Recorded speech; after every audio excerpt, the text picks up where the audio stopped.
오늘 같은 당의 김한규 의원을 대상으로는 당 지도부가 뭔가 곧바로 조치 내린 엄중 경고 조치 내린 게 있습니다. 바로 김한규 의원의 이 발언 때문입니다. 콜로세움에 세워져 있는 검투사 네. 그것도 그냥 찌르면 안 되고 선열이 낭자하게 찔러야 예. 지지자들이 좋아하는 뭐 이런 정치 문화에 대해서 이재명 대표도 본인이 일단 상대가 돼서 피해자가 되어 보니 한 번 더 느낀 게 있었겠죠. 김한규 의원 발언과 관련한 결정입니다. 1월 11일 날 언론 인터뷰에서 한 그 발언의 내용이 이제 논란이 된 적이 있죠. 그거에 대해서 방금 엄중 경고하는 것으로 최고위원회에서 결론을 내렸습니다. 오늘 권칠승 대변인의 저 말이에요. 엄중 경고했다. 민주당 최고에서 이걸 의결하기로 했다. 이현정 의원이. 네. 김한규 의원이 저희 채널A 라디오쇼 정치 시그널에 출연해서 여러 맥락 얘기를 하다가 이재명 대표가 이번에 습격의 피해자가 되어보니 느낀 게 있을 것이다. 이 발언에 대해서 당 지도부가 문제 제기를 했고 오늘 엄중 경고가 의결이 됐어요. 글쎄 말입니다. 저는 민주당 최고위원회 위원들의 상식을 좀 의심할 수밖에 없는 것 같습니다. 왜냐하면 지금 김한규 의원 한 판은 보십시오. 뭐라고 그러냐면 이재명 대표가 본인이 이제 지금 퇴원을 하면서 뭐라고 그러냐면 증오의 정치를 없애야 되겠다. 내가 앞장서겠다 이 이야기를 했지 않습니까?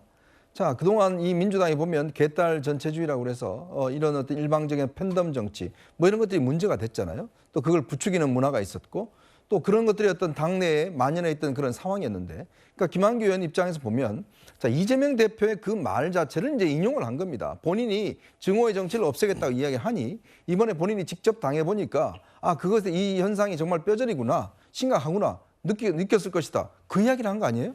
근데 이게 왜 경고를 맡을 이야기인지 저는 참 이해가 되지 않습니다. 왜냐? 이 발언한 거는 그러면 이재명 대표가 본인 스스로가 증오의 정치를 없애겠다고 이야기를 한 겁니다. 그럼 이재명 대표 말이 잘못됐나요? 이재명 대표 말이 거짓말이었나요?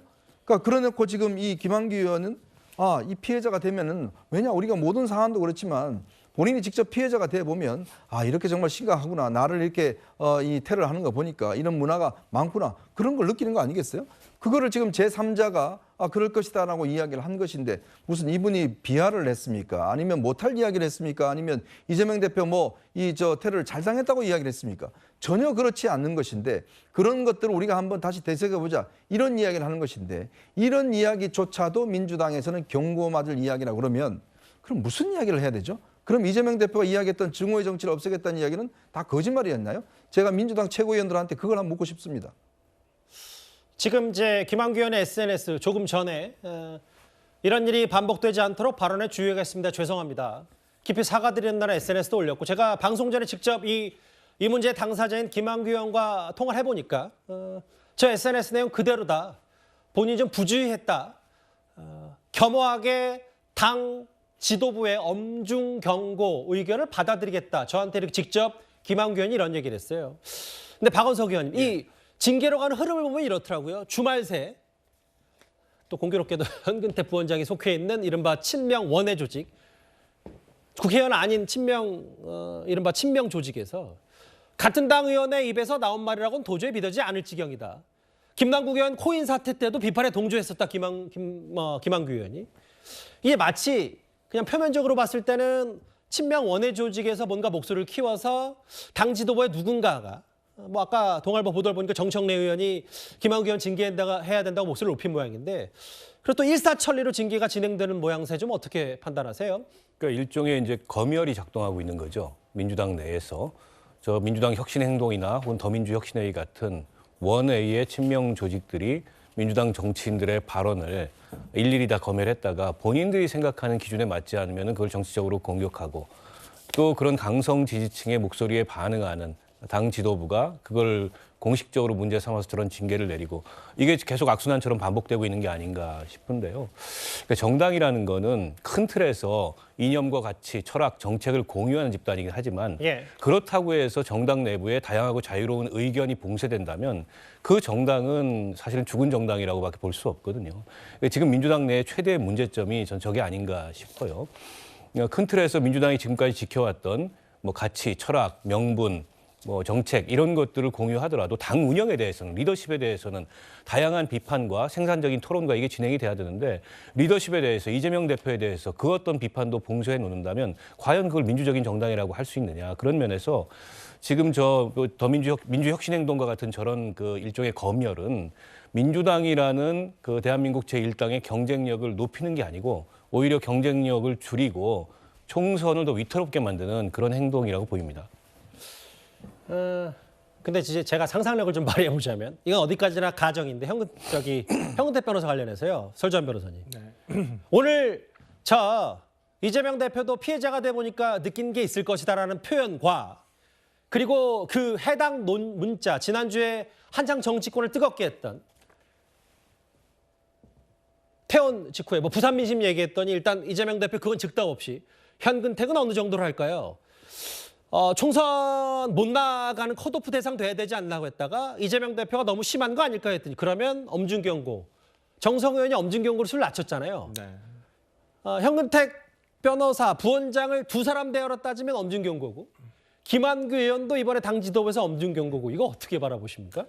그러니까 정성호 의원님 그 문자 메시지 내용대로만 보면 뭐 별거 아닙니다라는 식으로 이렇게 얘기를 했어요. 엄중 경고 자체를. 근데 당에서는 일단은 이거에 대해서 어떤 공천 과정에서라든지 이런 불이익을 주지 않겠다라는 것으로 일단 판단을 하고 다시는 이런 일이 재발되지 않도록 해달라라는 어떤 내용인 것 같습니다. 그러니까 최고위 차원에서 어찌됐든 간에 지금 김한규 의원이 인정하다시피 조금 본인이 인정하다시피 조금 뭐 부적절한 언급을 표현을 했다는 부분에 대해서는 조금 뭐 지적을 할 필요가 있었다라고 생각을 하고요. 뭐 그 부분에 대해서 뭐 이 사건과 이 정성호 의원과 이재명 대표 간의 어떤 뭐 내용이 일치한다고 볼 수는 없지만은 그렇다고 치더라도 이러한 부분에 대해서 조금 엄중 경고라는 것이 어떤 지적을 하고 이렇게 돼서는 안 된다라는 어떤 뭐 당의 결정을 하는 것이라서 뭐 그래도 어느 정도 부담이 그러니까 그걸 받아들인 의원 입장에서 좀 부담이 되지 않을까 싶습니다. 물론 이제 당대표를 향한 뭐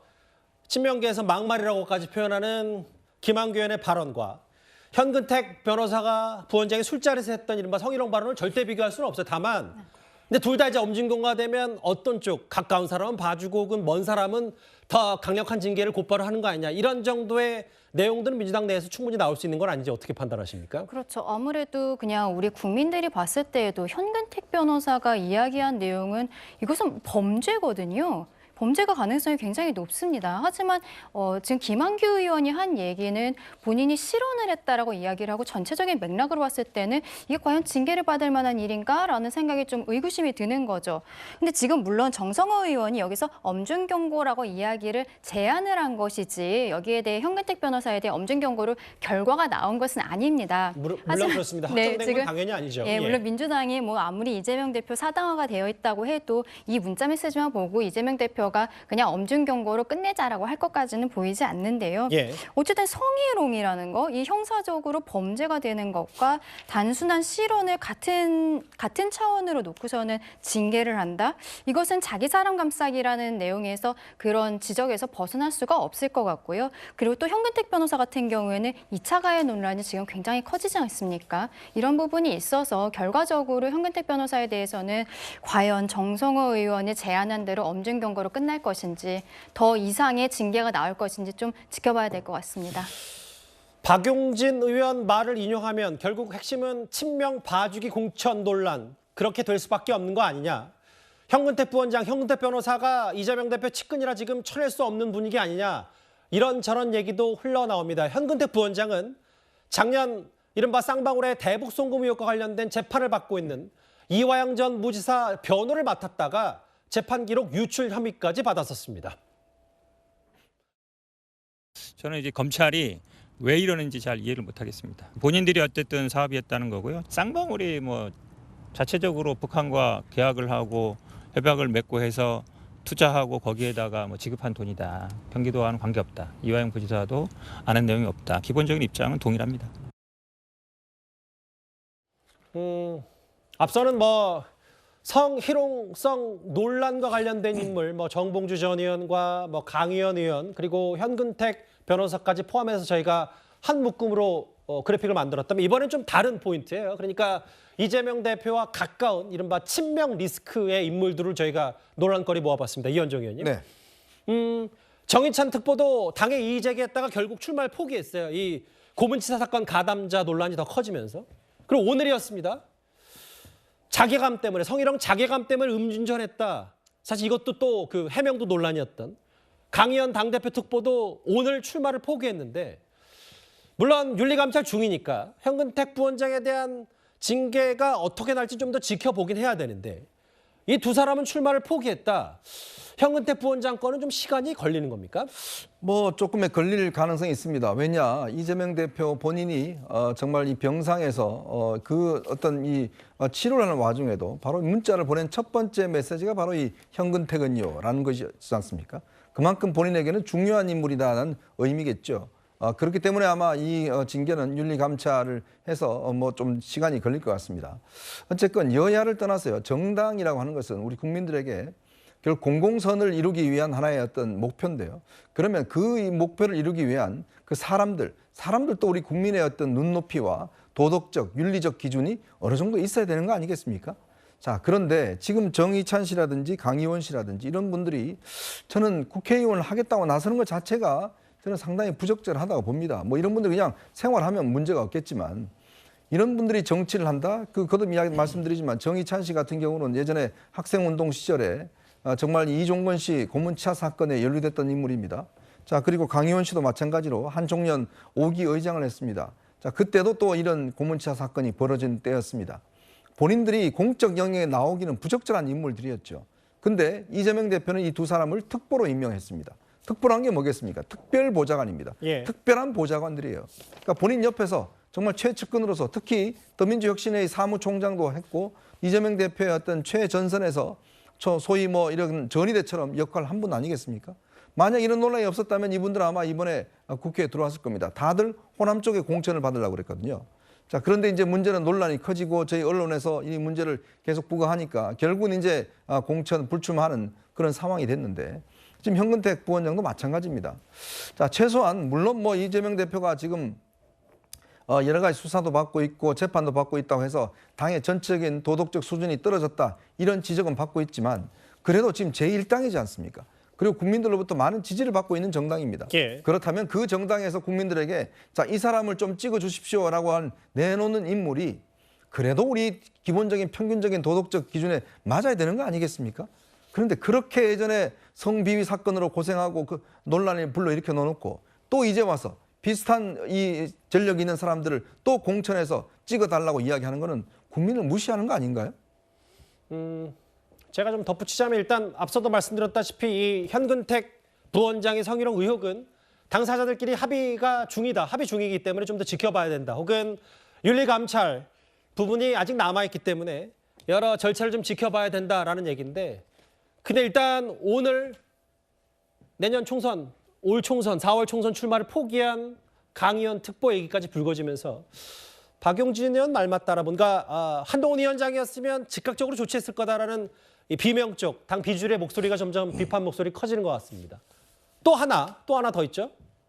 지금 뇌물과 혹은 선거 개입 혐의로 재판을 받는 의원들도 민주당에서 줄줄이 적격 판정을 받았습니다. 그런데 그 가운데 노웅래 의원이요, 돈을 받았다는 사실을 인정하는 의견서가 법원에 제출된 사실이 뒤늦게 드러났습니다.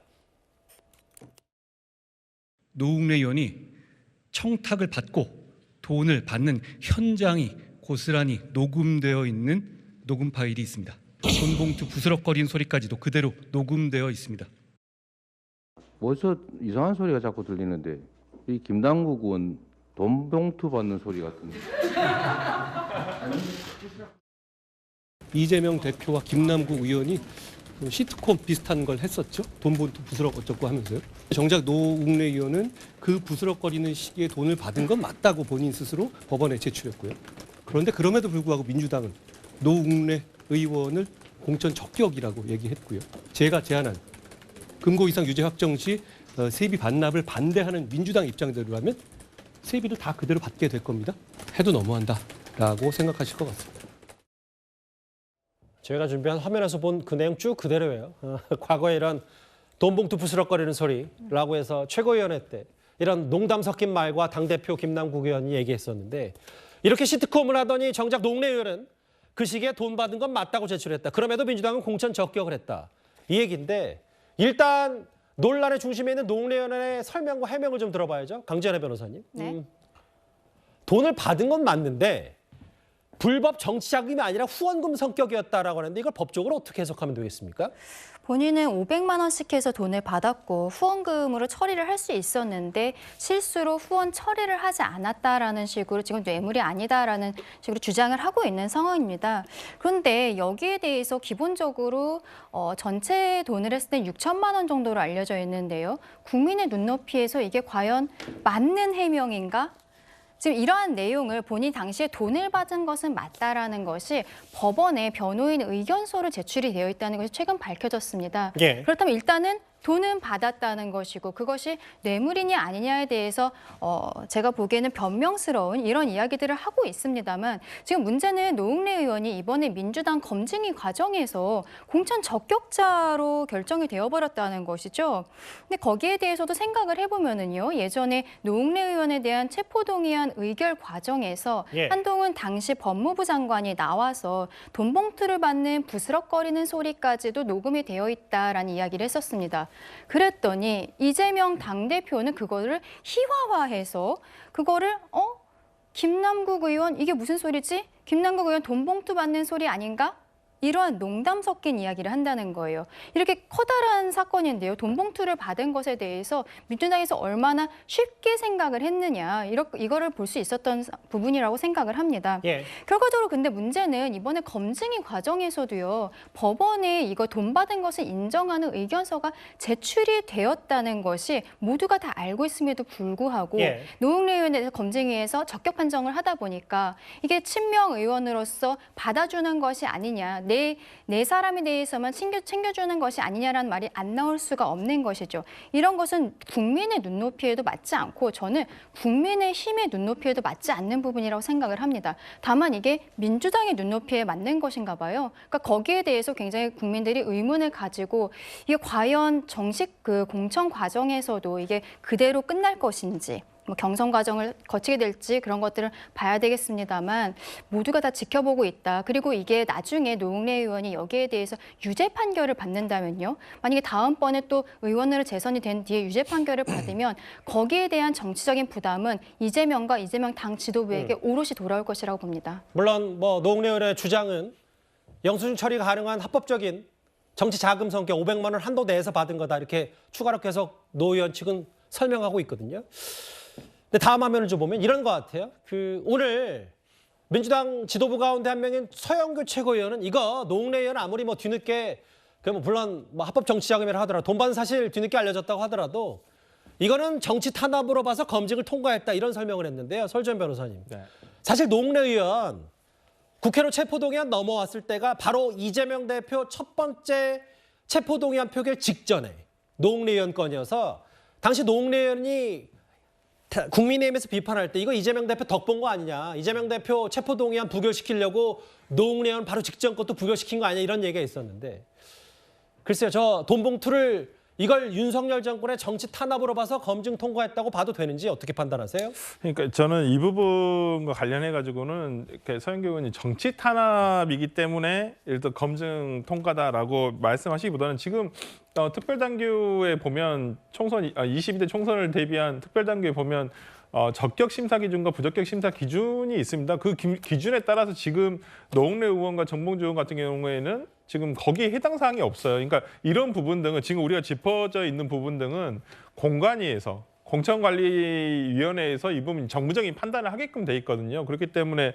정치 탄압이라는 기준은 지금 특별당규에 기준이 없어요. 그렇다고 한다면 이 부분을 조금 더 매끄럽게 설명을 하시려고 했다라고 한다면 그냥 당규에 형식적으로 맞지 부적격 대상이 되지 않기 때문에 그냥 통과가 되었고 이 부분에 대해서는 공관위에서 추가적으로 어떤 정무적인 판단을 하게 될 것이다라고만 저는 말씀하셨어도 충분했을 것이라 생각이 드는데 정치 탄압으로라는 얘기는 조금 오해의 소지가 저는 있다고 봅니다. 그렇다고 하면 이 정량적인 평가가 아니라 정성적인 평가 요소가 반영됐다라고 보거든요. 근데 지금 검증이 민주당 검증위는 지금 정량 평가만 하겠다라고 지금 얘기를 하는 부분이라서 그런 부분에 있어서 조금 적합한 단어는 아니지 않는가라는 생각이 좀 들고요.